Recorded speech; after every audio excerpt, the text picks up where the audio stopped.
No, he can't. This is right here. Yeah.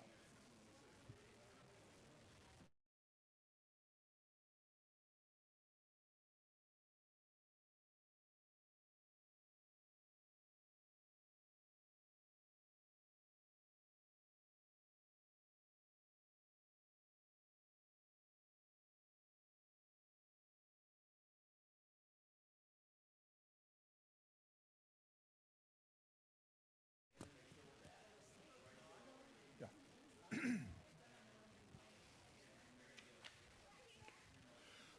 Thank you.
Okay.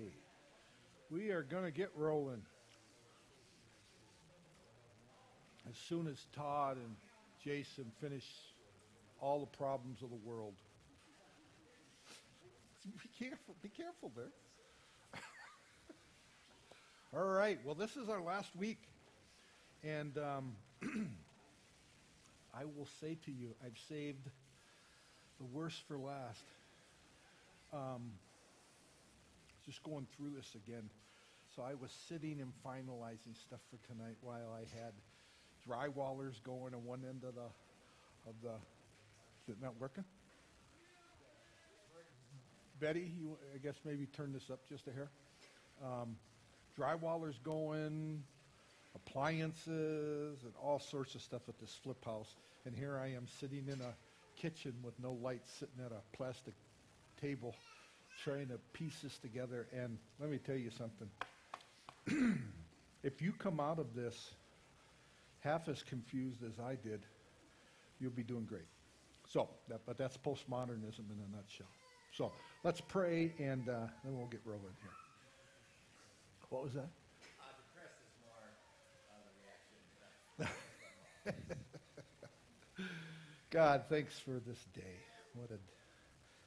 What a day to be alive. Another day to call you blessed.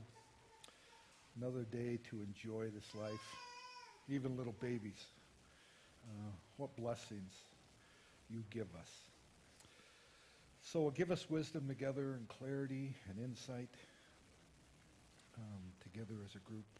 Give us ears to hear and hearts to feel what it would be like to believe this postmodern stuff. We are grateful for all that you have done in our lives, and give us boldness to share our stories with a world that desperately needs it. We pray. Amen. All right, let's just jump into this. And please, if you have any questions, just ask them. Get a hand up and ask them, because I'll be really concerned if you don't have some in this. Okay. All right. So I've got about a page here of some notes just to give us some insight into what postmodernism is, in a sense. I will say to you, if anybody tells you they fully understand postmodernism, that they are lying to you. Because here's the reason. Some of the stuff I may say to you tonight, tomorrow they'll change their mind. Okay? Because you're going to hear a term in here, truth is situated, which means the situation drives it. So they literally could be in a situation today and do something, make a decision, believe something, and tomorrow a different situation will drive different answers. And that's totally okay for them. If you're like me, that will cause problems if you're trying to talk with them. Okay? So here we go. So modernism, it's a skeptical worldview founded as a reaction to modernism. Modernity is another one. You guys know when they say modernism, you know what I'm talking about? 1800s, late 1800s, early 1900s, the industrial. Man became, in modernity, man replaced God. And we talked about this a little bit. Darwin comes in 1859, and all of a sudden we're able to answer some questions that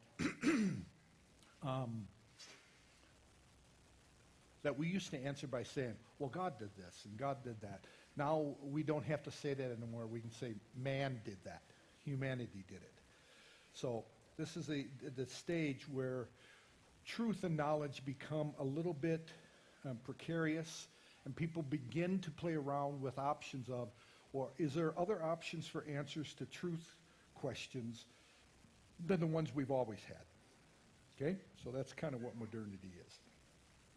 It is suspicious of meta-narratives. You guys remember that term? We talked about it. Meta-narratives are stories that claim to be for all people. So most religions, but for sure Islam, Judaism, Christianity. You could throw some of the smaller offshoots, Jehovah's Witness, Mormonism, some of those.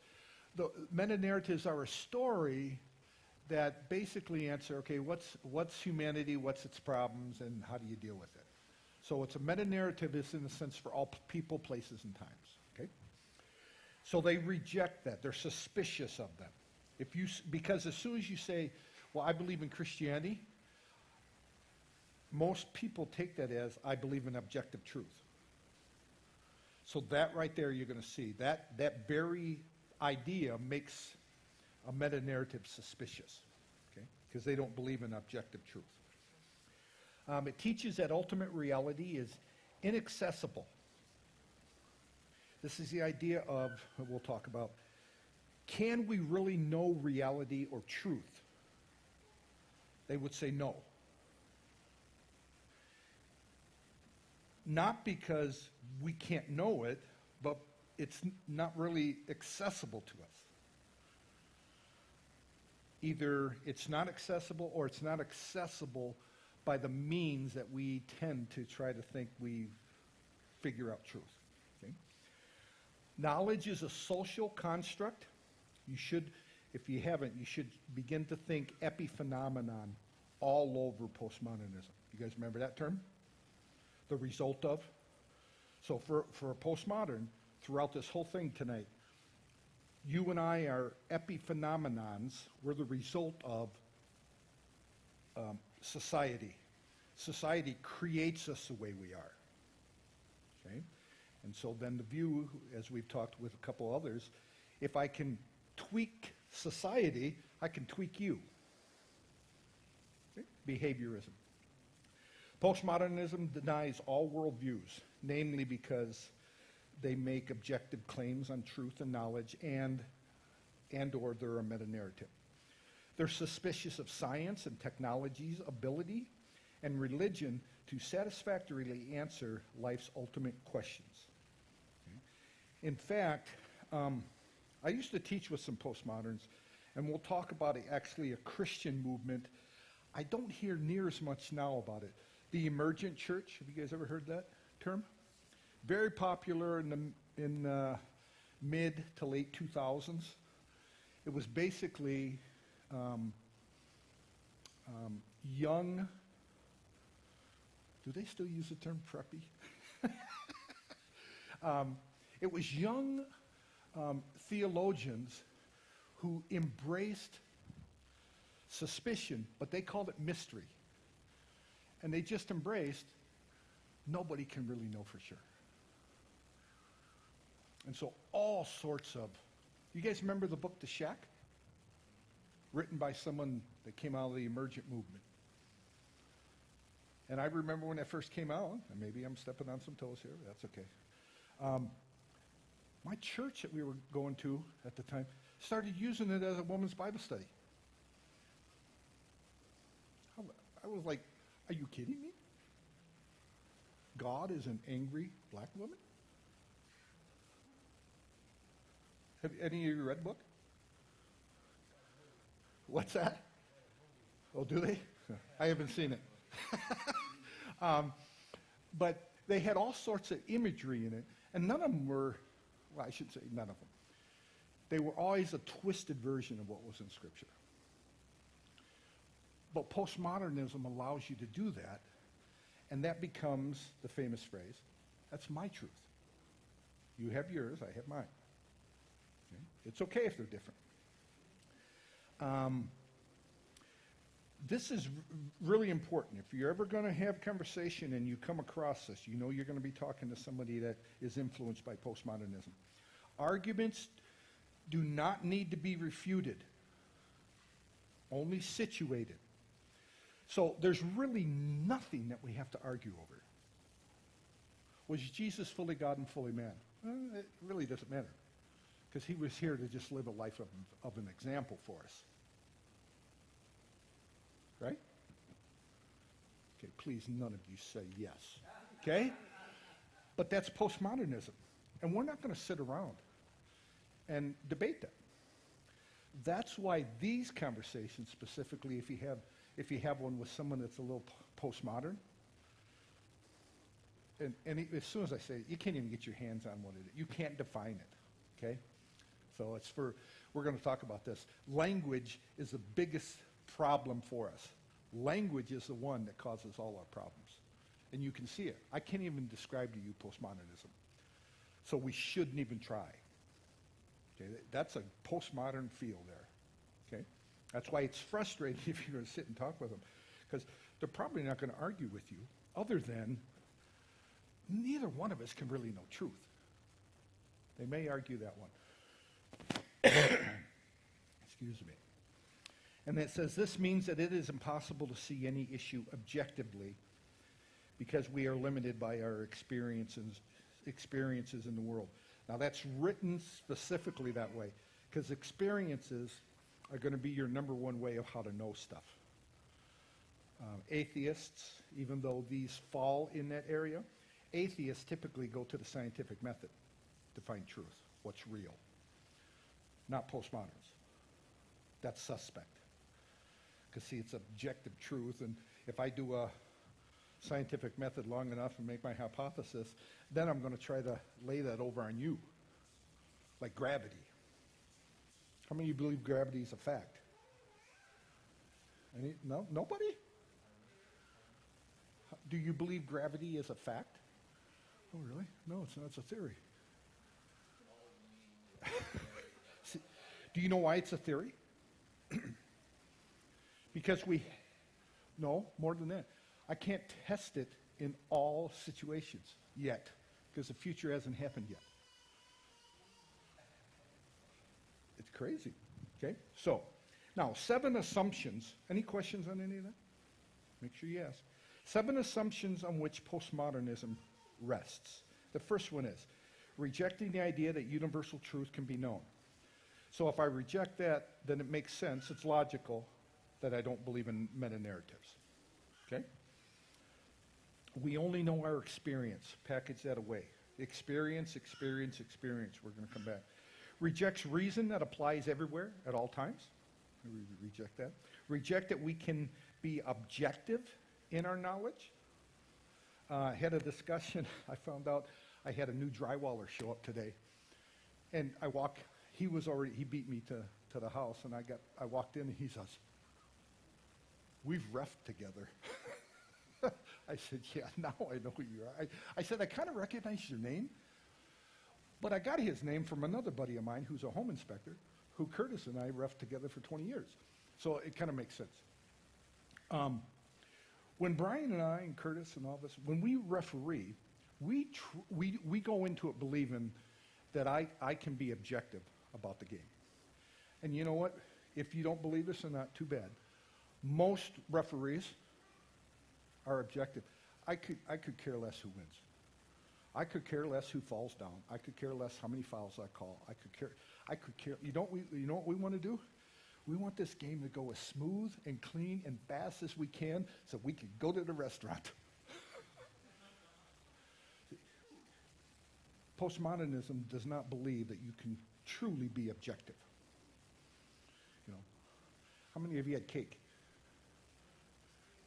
Was it good? Okay. How do you know? Who made the cake? Oh, you don't know? Oh, you guys can be more objective than me because I know who made it, Judy. And I kind of like Judy, so I'm biased. See? Well, you're not. You can be a little more objective than me, but you're still not objective.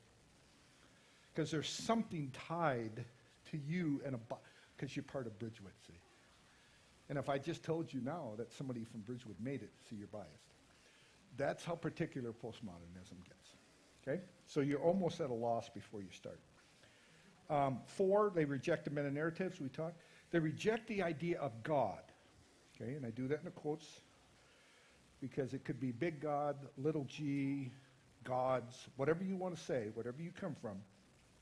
They reject the idea mainly on the basis of, even if there was one, I can't know it. Okay? This all has to do with knowledge. 6, they reject the idea that we can design our institutions that would make objective decisions based on reason. Now that's the beginning of a little bit of political stuff that's going to, kind of a melodic line that's going to run through all this. Do you catch it in there? Institutions are all suspect. What did the Marxists do with institutions? Blow them out of the water and replace them. Postmodernism, that's the part of communism. And the way that they are going to buy into that is when we get to biology, they're going to be punctuated equilibrium people. Remember what that was? Evolution, slow, slow, slow, boom! Slow, slow, slow, slow, boom! And these pieces were millions of years. But they were slower than regular evolution, according to Stephen Gould. That's that same thing that happens within the Marxist idea and in the postmodernism. We need to overthrow mainly history. Okay? And then 7, reject the notion that anyone can be neutral. Okay? Now, just some terms. Nihilism means there's no meaning to anything. Nietzsche, objective truth cannot be known. Okay? Which is interesting because if you don't know, he climbed up on the church steps one day and yelled, "God is dead, God is dead." And, you know, if God's not dead, why are all the people, why you guys all look dead? Well, he was making some objective claims there. But yet, I'm going to make a claim that there is no objective truth. So there's another thing that is a little bit frustrating. Whatever term you want to use, if it's hypocritical or they're autophagic. Remember that term? Remember that term? It was worth the price of the autophagic. It was one cell. It's a biological term. It was a cell that turns on itself and eats itself. And I said philosophy about 30 years ago began to use it for arguments that eat themselves. There are no absolutes like this. See? So postmodernism does that. Again, that makes it a little bit frustrating if you have conversations that either no one's going to say to you, I'm a postmodern. They're just going to have parts of this philosophy built into their, like an Emergent Church, all these guys would claim that they were Christians, traditional Christians. But yet they ended up rejecting so much stuff out of Scripture. Like they would reject that. They could not buy into the idea of the cross. Really? God's going to use violence to beat sin? Here's a better way to look at it. God used sin, Acts 2:23. It was a predetermined plan that you guys, Peter's talking to him, that you guys will kill Jesus. Here's a better way to look at that. God used sin to cut the throat of sin. He used sin to accomplish the defeat of sin. Okay? I think Pastor's preaching on what it's something like the Joseph story. What you meant for evil, God meant for good. Okay? So, all right, theology. Okay, they are a loose atheism. Okay, that's, I guess, how I would say that. Belief in God is a socially constructed story of the world. Now, socially constructed is another word you got to package away. It's almost in every one from now on. It basically means, because we're epiphenomenons of society, so almost everything that you and I believe, society has constructed it and we bought into it. That's the view. Does that make sense? Okay, so when you see social or social construction, that's what we're talking about in this packet. So belief in God is a socially constructed story of the world, one of many oppressive narratives. You should be reading religion into that. Since no story is true, it follows that God does not exist. Okay. Now, two ways the church has dealt with this. And I don't think either one of them are right. We first bought into something that was called descriptive theology, which meant, and you guys are probably, most of you are old enough to remember this, well, we'll just agree to disagree. Okay? Now, postmodernism now is prescriptive, and it works its way out this way. Not that we'll agree to disagree.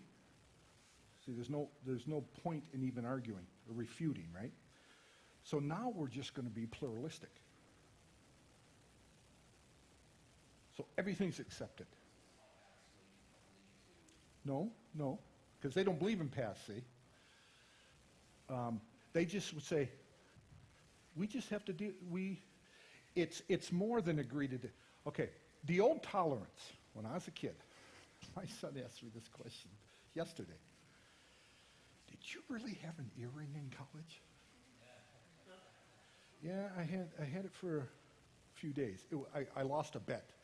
Some of us boys bet some girls, and the loser, if we lost, we had to get earrings. They could dress us up, and they took us to a Go-Go's concert, and we lost.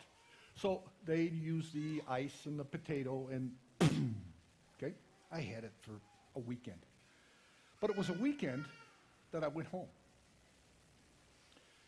And I thought my dad was going to rip my ear off trying to get that earring out of my head.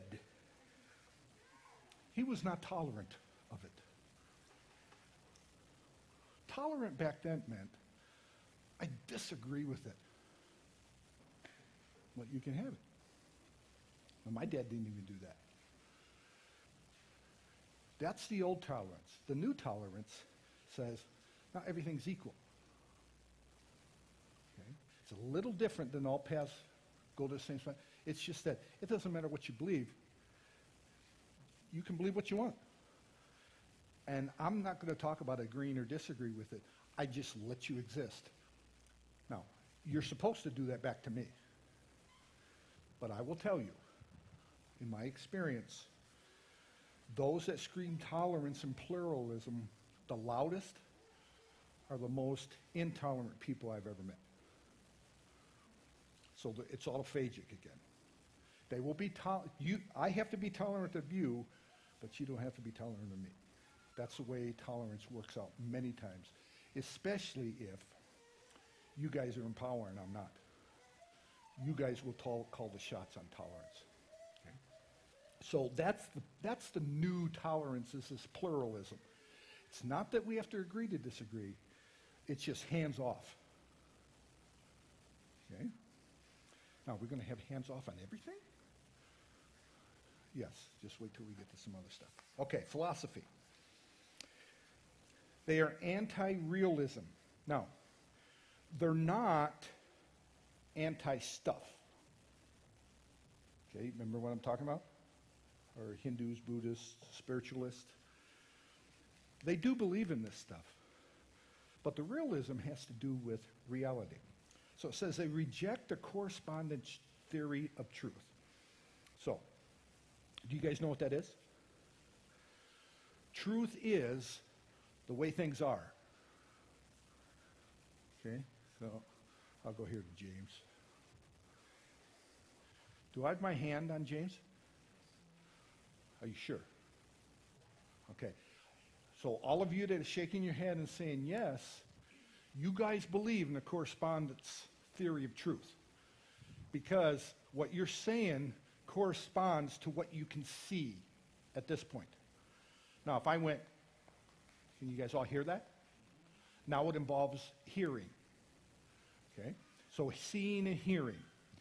Now, it means truth is that which corresponds to reality. That's out. And it's not out because we don't like it. It's out that we can't really know that. Is that really James?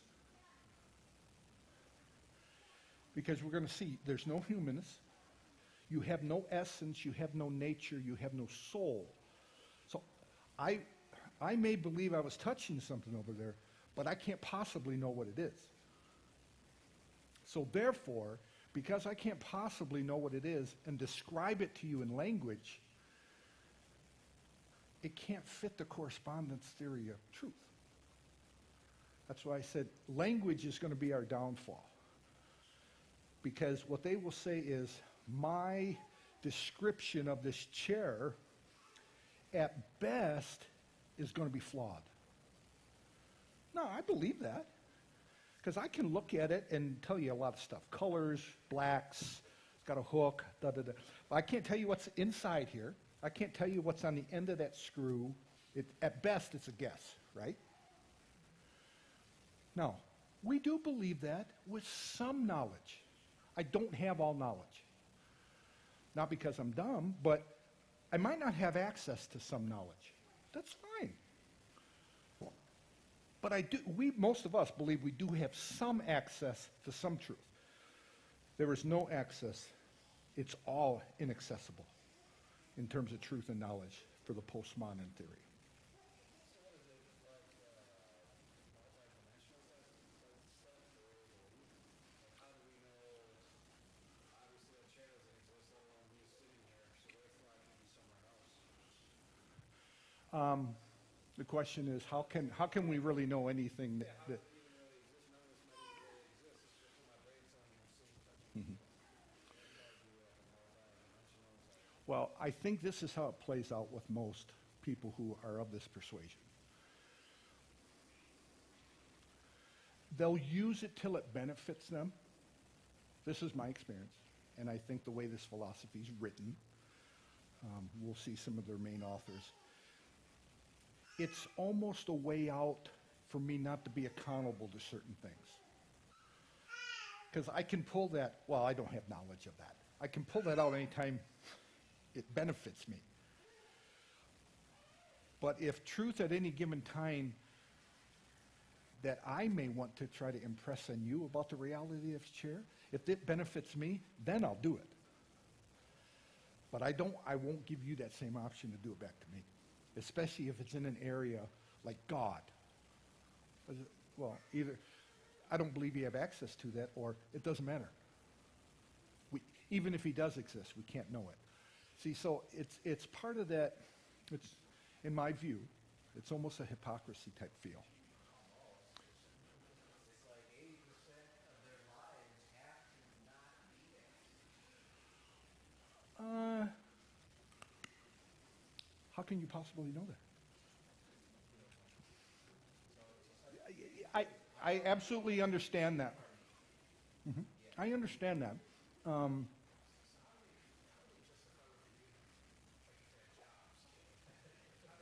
You know what?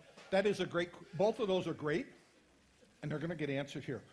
And so, because we're kind of working this progression here, you won't believe the last couple pages. Okay. Situations determine reality. So there's that situatedness again. Language determines truth only for a particular culture in a specific area. So Bruce and his wife and I were talking out the table on it. Bruce is from a little town just outside Sioux Falls. I lived there 4 years and taught in a Christian school there. And I don't know if I can tell this with a microphone on the internet or not. But, okay, it's a Dutch community, okay? If you ain't Dutch, you ain't much. You probably have heard Dave say this. So I'm a reverend. I was part administrator and part counselor and everything at this school. And all these guys would come in, and they'd be named like Vern Tenaple or Vanderpaul or Elgersma or, you know, they used to call me Van Elliot-sma just to make me feel good. But these guys would come into my office, and they'd swear. And they'd do it all the time. And I don't know how long, months it went on. Finally, Jerry came in, and we were sitting there, and he said the word. And I was like, okay, I'm done with this. I'm like, why do you guys come into my office and swear? And he's like, what? You guys, all my buddies, you guys come in here and you swear all the time in a reverend's office. What are you talking about? I said, Jerry, you just said the SH word. And he starts laughing at me. That's not a swear word. What?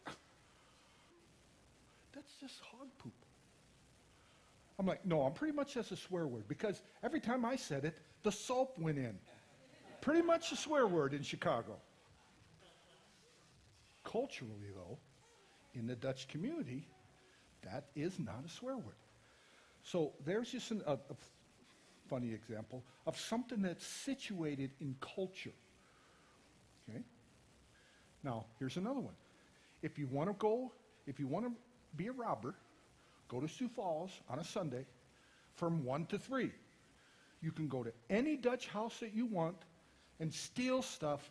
You don't have to break in. You don't have to sneak around. You just go in and take stuff. Because every Dutch person in Sioux Falls sleeps from 1 to 3 on a Sunday. It's cultural. Okay? They're saying that everything in terms of truth and knowledge is situated in culture, and it's driven by us trying to explain or describe or whatever. So language, this is where I've said it twice now, language is part of the problem because you guys have heard, what is it, the 3 blind guys trying to describe an elephant. They're all on different sides. In somewhat that's true, but there's still more to describe that I don't have access to. And that is true of you guys. I know a lot about some of you. I still don't know everything about you. Some of it is accessible, some of it is inaccessible to me. Okay? Pragmatism is huge. You guys know what that term means? Whatever works is a simple way of doing it. Okay? Which means you can do it one way this time and one way another time. And you don't worry about whether or not they're not consistent. It doesn't matter. It's whatever works. Propositions are treated as tools and judged only by their practical consequences. So, the ends justify the means. And they're very relativistic, meaning everything changes. All right, ethics. It's not just relativism, it's cultural, because of what we just, kind of the stories I just told. They reject revelation and reason. Why? Because the best person in the world who is the most reasonable and has the gift of using reason still doesn't have it flawlessly. And this is what happens in many areas. So because we can't, and I had this conversation with theologians and pastors, because we can't reach perfection, it's almost as if we don't really need to strive for knowledge. Now, no good teacher or no good learner has ever said, well, 25% of medical school is good. Just because something, I played basketball for, I was probably 45 when I gave it up. My last game was whipping Betty in a game of horse. I played all my life, but I was never even close to perfect. Now, I used to tell kids when I was teaching, if you guys saw me play in high school and college, you would have said, oh man, he's pretty good. But if Michael Jordan walks in the room, I'm nothing. I'm nothing. Why? Because the standard. No, Michael Jordan was great. The guy shot less than 50% from the field. He missed more shots than he made. He did not shoot 100% free throws. So do we say, oh, you stink because you're not 100? No. So it's not a, in my view, it's not a valid way to make decisions about stuff. But it is one that they use a lot. If we're flawed, you can't trust any of it. Okay? Richard Rorty, who is dead now, but he was a professor at Stanford. And this guy said one time in one of his books I read, he said it numerous times, but he said, my greatest challenge as a teacher is to get these traditional Christian kids that will come into my class, and as soon as they let me know that they are Christians, it becomes my semester's goal to crucify them and destroy their faith. That's the guy I'm going to quote right now, okay? Ethics reside in the local community. So there's epiphenomenon. So they don't reside with you and me, they reside in us. And how in the world do I get all of us on board with one ethic? I have to have people in power of this society that enforce commonality. Okay? Doesn't sound like anything right now, where you don't have any kind of freedom of choice on certain matters, or they'll cancel you. Okay? Ethics evolve, so tomorrow they could be different. Based on our formative stories, the result is identity politics. You guys know what that term is? Identity politics is the idea that who I am drives how I should be responded to. Right now, I'm a 6'4", I'm white. I'm white. I'm 6'4", so I could walk into a room and not even open my mouth, and there will be certain people in there that will feel dominated by me walking in there. based on my identity. Now, that's negative to me.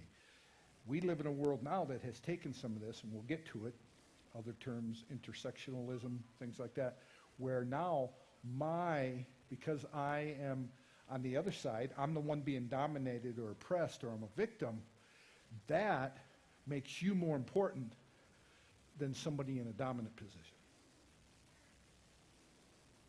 Would you put your hand? Oh, you did. Okay, hi, Max. Your characteristics, it says identity politics. Uh-huh. Your characteristics define who you are. They're part of it. Do I have money? Do I not? Yep. Can I speak well? Do I have lots of skills? Do I not? Do I have master's degree, almost a PhD, or did I not? At high school, I had to drop out because I needed to bring income in because I didn't have a dad in the home. So there's all sorts of things. It's not just race, okay? Not just characteristics. There's all sorts of stuff involved in it.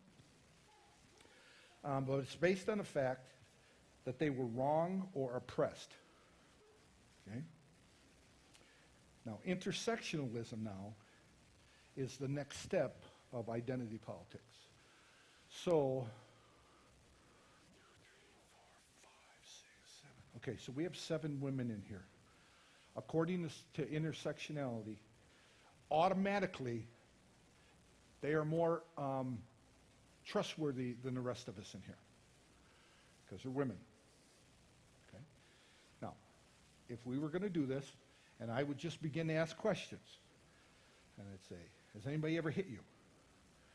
If 3 of them raise their hand, those 3 now are even more important and have more to offer in terms of experience than the other 4 women. Okay?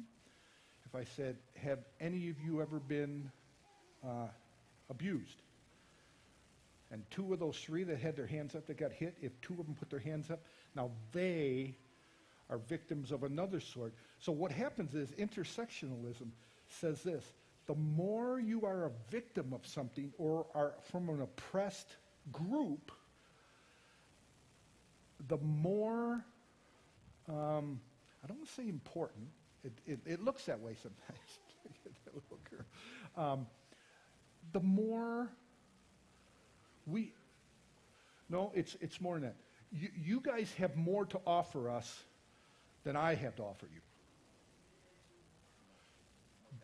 Yeah, and again, I'm getting us to understand this is another step in experience is everything.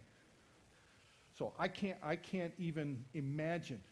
Judge Sotomayor, and we voted her in, just prior to her being voted in, she said, about some decisions that had been made in the year prior to her getting on there. She said, I can only imagine that if we had a Latino woman on those arguments, it would have went different.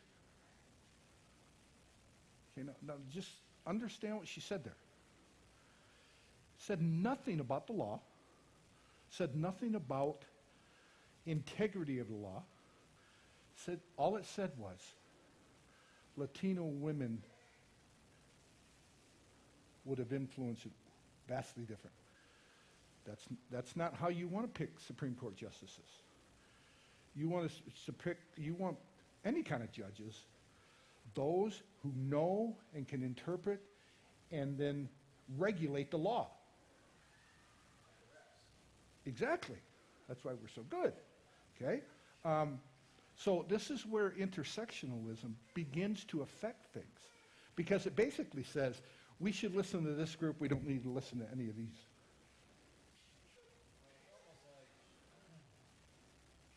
Less people know, so the more you keep people in the dark about things, the more intersectionalism becomes dominant.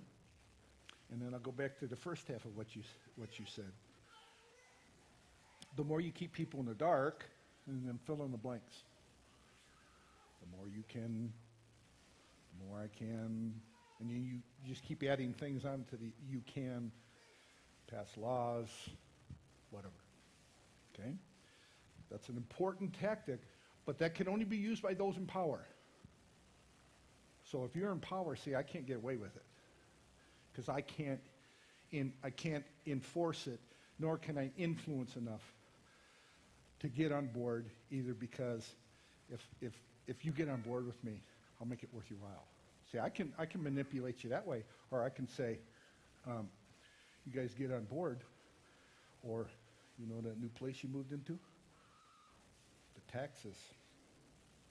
Okay? See, you can if you're in power, you can manipulate a variety of ways if you're good at it. Okay? Now, if I hand you over some of that power, and let's say we got 3, 4, 5, 6, 7, 8, 9, 10, 11, 12, 13, 14, 15, 16, 17, we'll go 16 because it's easier. So you got 16. If I give power in here to 4 of you, if I give absolute power to 4 of you, okay, you 4 right there,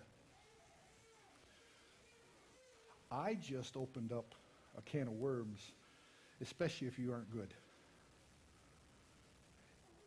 And your view of humanness, so these other 14, are they your equals? Are they your peers? Or are they to be used by you because you're in power?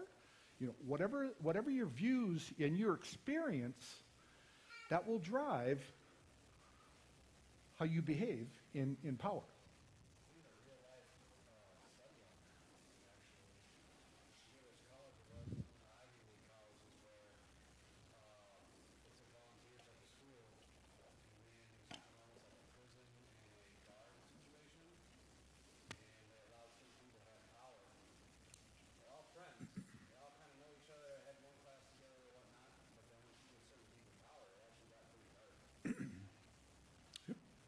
I used to play games like that in school when kids would tell me that communism was a good thing. And I first would start with their grades.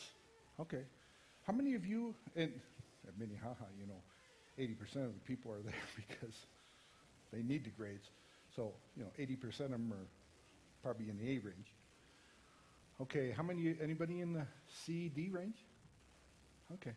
So from now on, when we take our tests, when you guys over here get your A's, I'm going to take 2.0 of your points and give to the C's and D's over here whatever they need so that we're all at 3.0. Okay? Now, who loves that?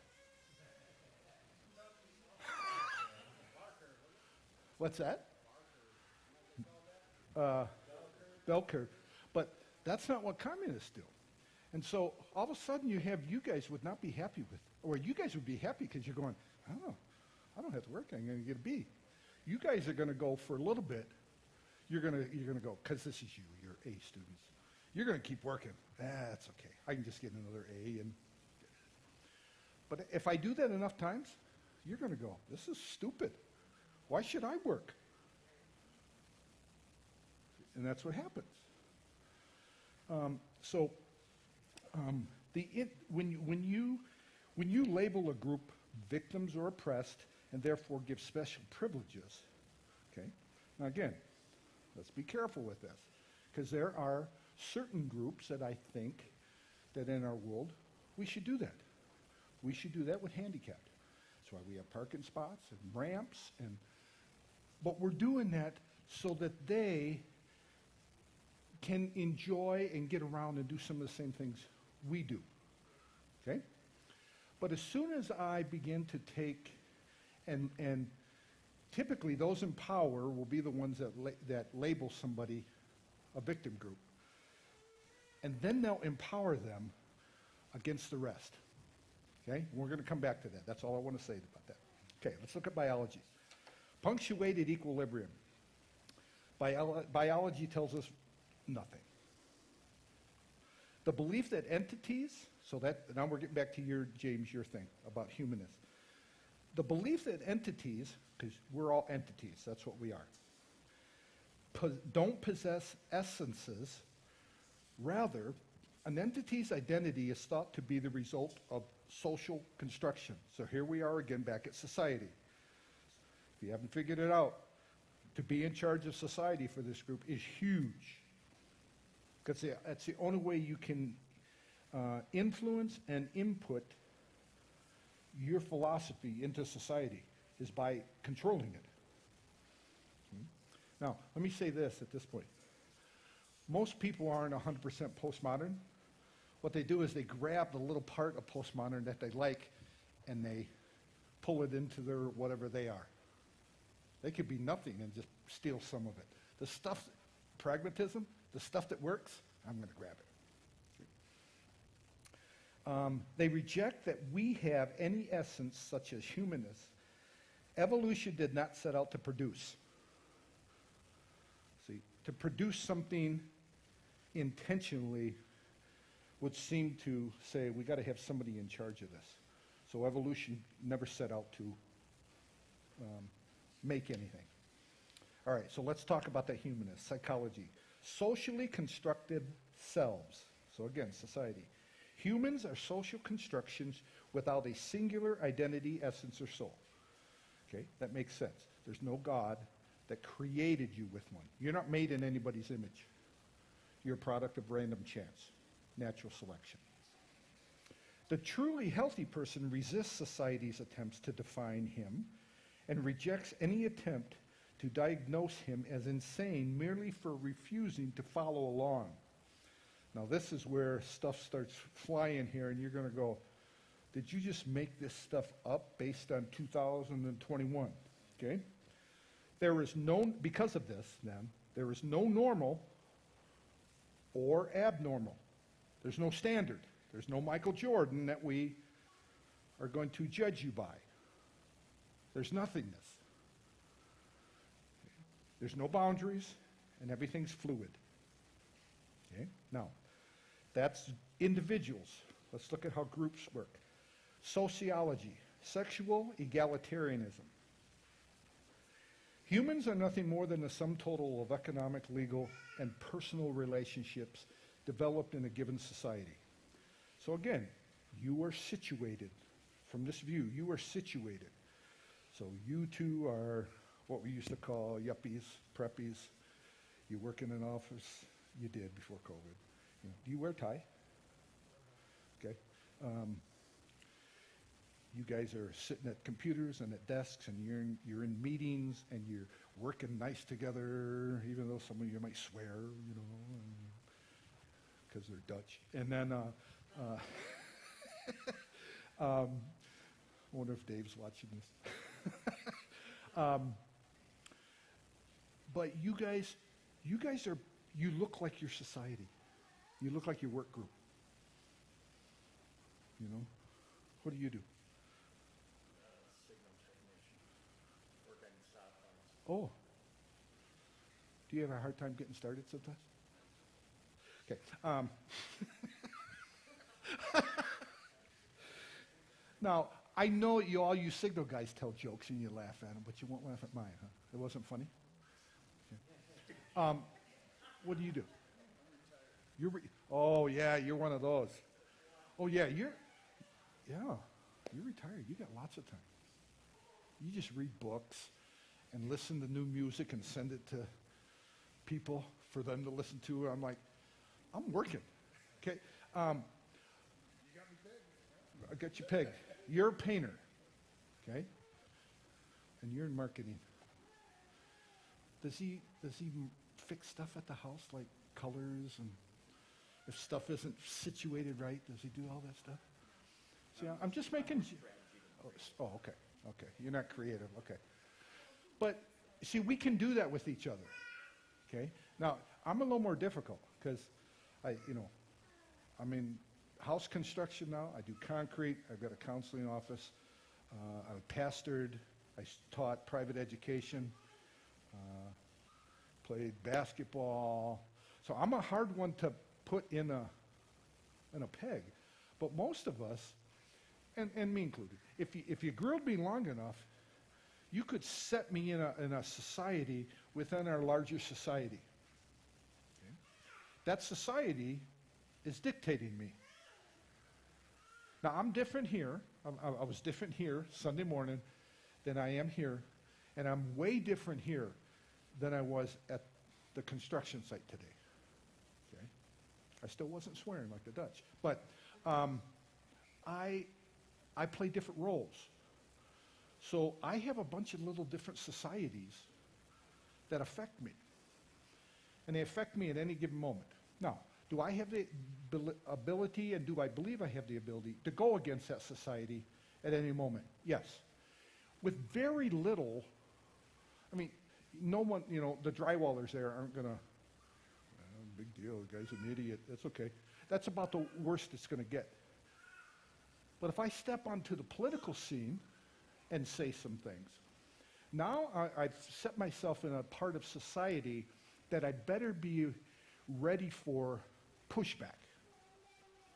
I don't get pushback in most of the smaller societies I live in. But if I put myself in the right one, I could get pushback. Now you teach, don't you? No. Okay. I thought you taught. Teachers right now, if they're part of a union and they're Christian and they want to go back to school, see, they're going to get pushback because of what's going on right now with these union bosses and stuff. So our society is going to drive many times, and maybe for some of us, most of the time, who we are. Not just what we do, but who we are, how I act, how I dress, how I speak, how I don't speak. You know, what's appropriate, what's not, all of those things. It says the most crucial subject to our existence is the society in which we live. The essence of our life consists, after all, of the political functioning of the society in which we find ourselves. Now, that is Michel Foucault. He is one of the foremost postmodern authors, French guy. Okay? Now, let's go on. Culture determines who we are. Now, here's social constructionism. The belief that human beings and society are social constructions shaped by language and subjective experiences. So if I believe that, I can never go to you and say, that was wrong of you to respond that way. See, I can't do that. I have no, this is what foundationalism, they reject that in the beginning of the packet. There's no standard by which I can go and say to you guys, you probably shouldn't do that. In fact, if I'm truly postmodern in my thought, that's not even attractive to me. Because what I'm doing there is I'm putting boundaries on you. And what I really want is I want you guys to have no boundaries. Mainly for a selfish reason, because you're going to give the same thing back to me. So when I do something that I think is normal and you think it's abnormal, you're not going to say anything. Make sense? See how that plays into that pluralism? We're not agreeing to disagree. We're just making no judgments. None. So couldn't you say that part of social constructionism is that I'm sitting in this chair right now because of my experiences I've had through my social construction. So because I've been in this place or that place is the reason why I'm with, the woman I'm with now, the kids I have, the job that I have. Mm-hmm. A lot of that's not like, a lot of that would be the social construction. Mm-hmm. Environment I grew up in as a child gave me my belief systems and my traumas that I've had. Mm-hmm. Led me into maybe my parents are ready for school, so now I'm over here. Then, I got to meet so-and-so, which now he knows this guy, so now I'm in this field because I have this connection. Now I'm here. Just don't ever take all those experiences and lay them on me. And we'll be okay.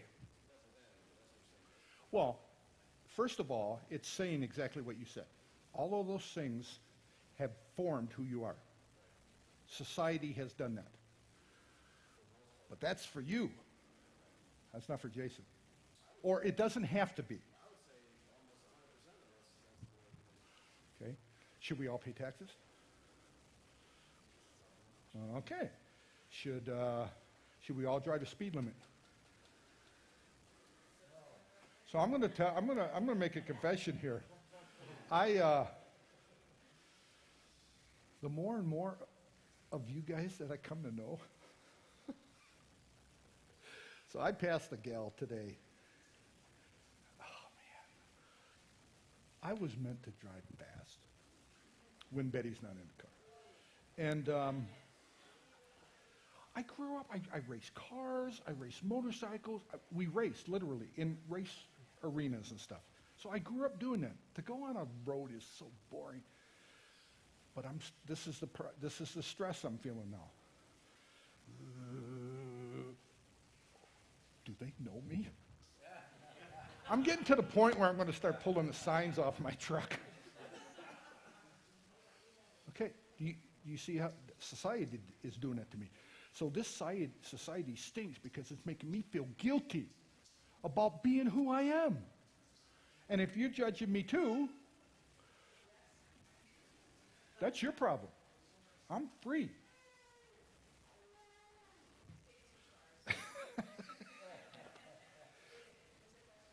Oh. Oh, I said it sounds like a meta-narrative. That society, okay, so this is actually untrue. That human beings in society are social constructs. We are shaped by slavery and subjected to experiences. It's just not, we aren't 100% shaped by what experiences. That's partially. What are you one of these Christian people? What? Really, you going to challenge me on this? It sounds like a meta-narrative, though. Well, then you need to deal with your hearing. Nah, I'm not making jokes here now. I'm playing this. I'm the postmodern devil's advocate here. You sound like you're trying to put me in like I got to have an objective, solid, foundational answer for you. You started it. No, I didn't. I'm just throwing out. I haven't said you have to believe this. I'm not. He is. He's trying to put words in my mouth, right? It sounds like you're saying, you see what he's doing? You don't want to, you don't want to do, this is why it's frustrating. If you talk to someone of this persuasion, it's frustrating. Because, yeah, what is there to argue about? Nothing. If you can't debate, okay, so here's the only thing. You and I ask questions only because we believe what? I'm going to quiz you here. Why do you ask questions? More than that. More than that. You believe there's an answer. And then I give you one, and I even put it on a piece of paper for you, and you argue with me about it. But it is true, right? Wise people ask questions. Why? Because they believe that there's some sort of answer, and it may be some knowledge that I don't know now. But if I ask a question and you give it to me, if you're an objective truth lover, you're going, oh man, that is so awesome. That is so awesome. Okay. I pre-ordered some books, and they came 2 days ago, and I gave one to my son at the job site yesterday, and he was in tears. Now, if I gave this to most of you, you would be in tears for another reason. I gave him a 770-page book on the providence of God. And he stood in the driveway and said, Dad, I wanted to order this, but he wanted to order it on Kindle. I said, no, you don't want this one on Kindle. You want this one in your hands, okay? He sees that thing one way, you see it as another. Which one's right? That's part of the postmodern thing. But they take it to the extreme. That there is never any right or wrong. And clearly you and I can't know it. Okay? They would not say that. They would say for the purpose of being free and not under constraints from you or your oppressive Christianity.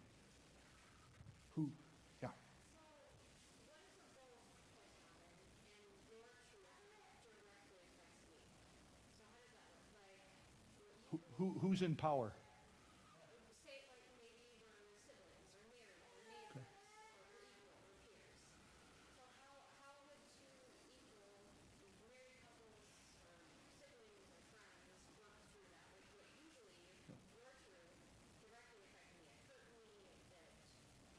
Depends how much I love you. Were you guys at church on Sunday? Okay.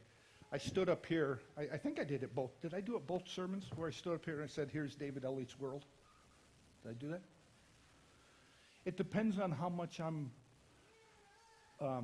driven by this. Depends how much I would love you. Depends how much I like you. Depends, because there are sometimes I have no trouble being, kind of letting my guard down, so to speak. But it depends on the relationship between us. It's situational. So let's say you needed the car Friday night, and I was going to go someplace. I might go, go ahead and take it, sis. But if you were digging around in my room and found $200 in my top drawer, and you said, well, this really isn't real, and it's really not yours, well, I'm probably going to fight you on that one. It just is really, when they say stuff is situated, that's really what drives it. But it's a great question because it puts me in a quandary with my philosophy. I don't know if and what I mean by the quandary, I cannot keep if I'm going to be loving to you, there will be times I will be in direct conflict with my philosophy. Let me just throw this in as a side note. Jesus never does that. Scripture never puts us in a position that if I am biblical, I have to go against my integrity as a Christian. It's just not there.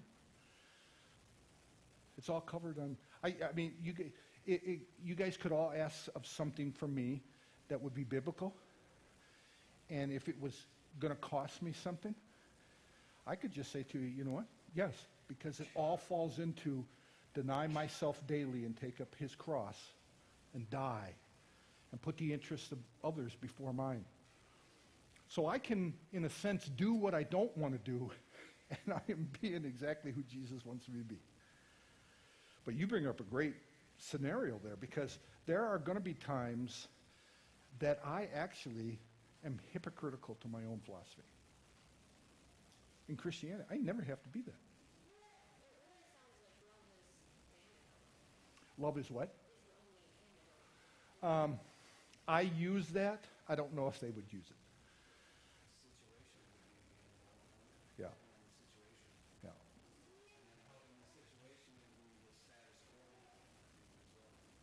Could be. Yeah.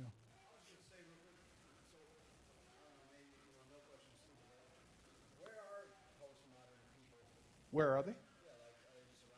Oh, they're driving on the road with you. I pass them every day.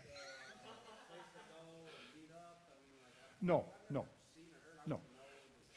It's not like saying, well, I'm a Christian, and then it used to be like this. It's still like this, but we live in a pluralistic world. If I used to say to you, I'm a Christian, you could go, he believes this. If I said to you, I'm a Muslim, 5 pillars, 5 doctrines. Okay, there's stuff. Jews, Torah, 10 Commandments. Okay, it used to be that way. You have no list like that for a postmodern. So you could be sitting next to one. Wouldn't even know it. Because most of them are, it's not like identifiable. It's more philosophical type stuff. And like I said, you kind of just steal stuff from whatever you like. Now, hey, the reality is, secular humanism, postmodernism, many of these groups steal from Christianity. As soon as you use the word justice, if you are anti-real and anti-truth and anti-objective truth and anti-foundationalism, you have no right to ever use the term justice. Because what does that imply? Or you have no right to use injustice. Because what does that imply? There's a standard of what is just and what is not. And there is. It's stolen from Christianity. How can certain political groups say to other political groups, oh, that's not even a loving policy? because down deep, they believe in the Christian standard of God. He is love. He demands that from us. But he knows we can't give it, so he gives us his Spirit so that we can pull it off. Okay. See, that's the way this stuff works. It's crazy, but that's the way it works. Okay. Yeah, there isn't one. Well, what I'm thinking is this is being presented in more of a context where you can understand these people. So if I have someone like a politician that says, yes, I believe in God, vote for me. If I start seeing these principles play out in how they apply law and how they address situations, now I can sit there and go, wait a minute, even though they're saying this, I can identify the truth and how they're actually behaving. So wait a minute, that's something that's not postmodernism. Like a Christian can do that. So Okay, now this is important because this is one of the things I was hoping that we would get out of this class. I know Michael, and I know what he just meant, and he was presenting to us a term in Scripture called discernment. He was not doing judging. He was doing, because judging, like in Matthew 7, is the idea that I look at Dave and I see a behavior and I go, condemned. You're going to hell for acting that way. Judging, wrong judging, has the idea that I am being judge and juror and I'm condemning you, which I don't have the right to, the Scripture tells me. You're saying, be wise as serpents, and being able to see and go, oh, okay. Like exactly like I said, boy, that sounds a little postmodern. Oh, that sounds a little secular to me. That sounds, that's what I hope this class has done, is just giving you some perspective and with your eyes and your ears to hear and go, now that sounds like 90% true, but, because remember this, Scripture says, Satan disguises himself as an angel of light. So if I'm going to trick you with money, I'm not bringing monopoly money in here. I'm going to bring something that's so real, that looks so real, but yet it's still counterfeit. And unless you know the truth, you will never know what's counterfeit or not. And so that's a great illustration, Michael. Okay, we got to grow. Okay, 7 and 8, let's do those together. Because 7, 8, 9, and 10 are just a package. And I really won't have to say much. Okay, law is what we call critical law studies. There's no objective stance, but only a series of perspectives. Okay, there's no neutrality, no escape from choice and judging. What might be a foundation for one person might not be one for another person. So therefore, if I have some, I can't hold you to them. Justice has nothing to do with truth. Rather, it is a process of uncovering various forms of oppression. So here's where the identity stuff and the intersection of stuff comes back in. Postmoderns attack reason and objective truth, condemning them as components of elite male dominance. Okay? Now, as we're reading these, think 2021. Critical legal theories, the practice of deconstructing laws in order to discover their subjective meaning and biased intent. And voila, I had an illustration from this week. Dr. Seuss. Okay? Now, you guys know I'm a big guy on content and context and meaning, and I'm sorry, you will never be able to tell me what I mean. You don't have the power to do it. You don't have the ability to do it. I am the one right now choosing these words to convey a message to you, and the only involvement you have are you are hearers and you are seers. And you're my audience. That's it. You have zero power over my words and meaning. Sorry to tell you that. And what happened is about 20 years ago, we decided we were going to take all the power of meaning. See those words I just chose? I chose them. And then those other ones I just chose? I chose those. And those two. And that one. And those three. You see what I'm saying? I'm being ridiculous. I'm choosing. You're not choosing them. I'm the one trying to convey a message to you. It would be moronic for you to go now and say, at 7:12, Eliot said, and here's what I think he meant. Now, you can do that, but you can be wrong. And if you want to be right, you can say, hey, Dave, is this what you meant? And I can go, yep. Or I can go, no. You don't have the power of that. Critical legal studies gives you the power to tell me what I meant. It doesn't matter what I intended. You can make me say whatever you want. Now, we started doing this with authorship about 20 years ago. And so now all of a sudden we were reading books and we were going, this guy's a racist. No, he wasn't. He was writing about the culture. They pulled Mark Twain out of Minnehaha one year. I was like, what are you doing? Culture. Okay, now we have built on this to where we're at today. Dr. Seuss is now, in his cartoon books, is racist. And it doesn't matter if he was or not. It matters if I read a book, I think he's racist. He's racist.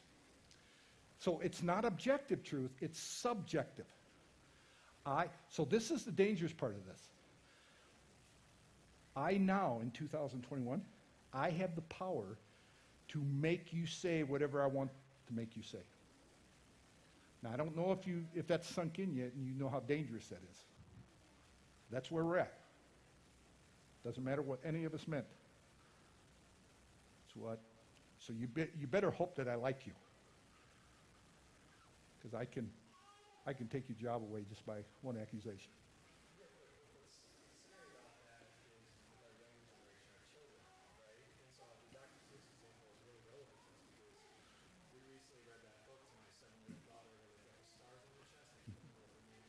Mm-hmm. What is it?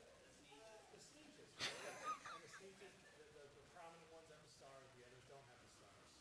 And so the story goes on that they take advantage of the other ones want to be like them, they get stars, and then the ones with stars take their stars away. And so the conclusion my daughter came to was, well, it doesn't really matter because God created everyone the same in his image. Yeah, and like so, and I'm like, yeah, but what's going to happen to her is that what she interpreted within that story is going to be manipulated into, no, that's not actually what you heard or what that means. Here's what it means. That's scary. Oh, yeah. Yeah. And we have almost no power over it. Okay, politics, you could read this. It's just, politics is a tool of oppression. Okay? Economics, this is one that's been around for a while. Interventionism. It's basically the belief that the government can step in and kind of do whatever they want economically, pull somebody out of some trouble, whatever. Stimulus packages. And if we don't have money, we'll just print money. Modern monetary theory. We'll just print money because we know we're never going to pay it back, so it doesn't matter. Okay? So it's interventionism. And then last, historicism. Just real quick, all history is suspect. It's all about white male domination. There's no ultimate purpose. History has no meaning. The future has no purpose. Truth and knowledge are tools of oppression. And then there's revisionism. So you rewrite all the books. You tear all the statues down. You rewrite, George Washington was a whatever. Just fill in the blanks, whatever you want. But it's always this, the act of reinterpreting the past to serve a present future. Okay? And then the last thing. None of this in postmodernism draws people together. So this is why you're never going to be able to pick them out in a group. Okay? It doesn't draw people together. It engenders tribalism, I would propose to you, and it basically pits then all of these victim groups against each other. This is where we find ourselves right now. If you're not part of a group, you're nobody. If you want to be somebody, hook up with an identity group that can give you purpose and meaning. Because remember, you're not human, so you don't have any on your own. You only have meaning when you can identify as something. Hopefully you'll rank high enough because with your main person of biracial adopted Yeah. son, you might not make the grade to be on